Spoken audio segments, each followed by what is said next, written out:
Capítulo 22. A instalação da Assembleia Nacional Constituinte na Rússia. Quando da Revolução de Outubro, na Rússia, os bolcheviques proclamaram seu regime como um governo provisório dos trabalhadores e camponeses até a instalação da Assembleia Constituinte. Esse era o postulado pelo qual muitos revolucionários haviam lutado e terminado no cadafalso ou no exílio. A Declaração de Princípios do Pozdri reclamava uma constituinte, liberdade de imprensa, de manifestação de pensamento e um parlamento eleito por eleições diretas. A Assembleia Constituinte seria livre, democrática e soberana, escolhida por todo o povo, muito diferente das dumas do tempo dos czares, ou dos sovietes, com seu eleitorado especial. Representantes do povo, democraticamente eleitos, iriam reunir-se e decidir sobre o destino da Rússia. Essa havia sido a principal palavra de ordem dos bolcheviques. Durante os primeiros dias de poder foram realizadas as eleições para esse órgão. Devido à vastidão do país e ao generalizado clima de desordem, tais eleições levaram mais tempo do que o normal. Finalmente, a opinião das massas fez-se ouvir. Mais de 40 milhões de votos foram apurados, sendo que apenas cerca de 10 milhões, a quarta parte dos votantes, para os bolcheviques que, assim, ficaram em minoria. Somente um idiota poderia imaginar que Lenin passaria o poder para tal Assembleia Constituinte ou lhe pediria um voto de confiança para o Conselho de Comissários do Povo, do qual era o presidente. Mas, o que fazer então da Assembleia Constituinte? Em novembro de 1917, o Comitê Central do Partido Bolchevique reuniu-se para examinar a incômoda questão. Ficou decidido adiar a instalação da Assembleia Constituinte e, enquanto isso, esclarecer as massas sobre os perigosos elementos por ela eleitos.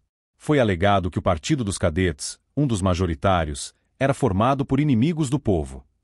Seus líderes e constituintes receberam voz de prisão. Ao mesmo tempo, os bolcheviques iniciaram um jogo político que levasse a uma cisão ao partido majoritário, o Partido Socialista Revolucionário, com cerca de 16 milhões de votos, antigos companheiros de jornada dos bolcheviques, oferecendo-lhe alguns cargos no Conselho de Comissários.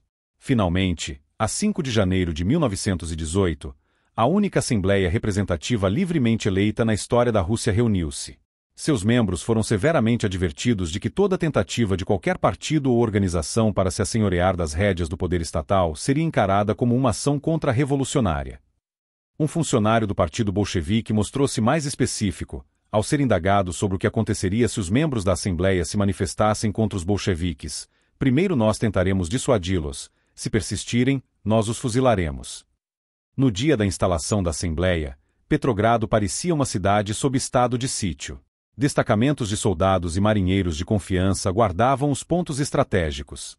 O bolchevique Uritsky, chefe da Checa, polícia secreta dos bolcheviques, de Petrogrado, era o mestre de cerimônias. O Palácio Tauride, onde a Assembleia iria ser instalada, estava policiado por 200 marinheiros liderados por Zheleznyakov, um anarquista, chefe de uma gangue que roubava e raptava em Petrogrado.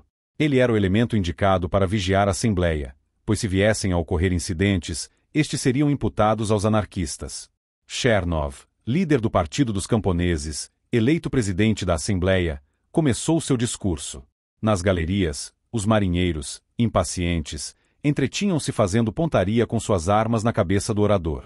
Após tornar impossíveis os discursos de seus oponentes, os constituintes bolcheviques retiraram-se do recinto. Os constituintes dos demais partidos, visando garantir a reunião do dia seguinte, evitando um possível ardil, não abandonaram as dependências do Palácio Tauride. Mas, às 4 horas da manhã, Zheleznyakov deu um soco na mesa do presidente da Assembleia e bradou para Chernov: nós já estamos cansados. Encerrem essa reunião e vão-se embora. Assim, a única Assembleia eleita democraticamente na história da Rússia foi dispersada e nunca mais voltou a reunir-se. Afora pequenas manifestações nas ruas de Petrogrado, nenhuma força apareceu para amparar os representantes do povo russo.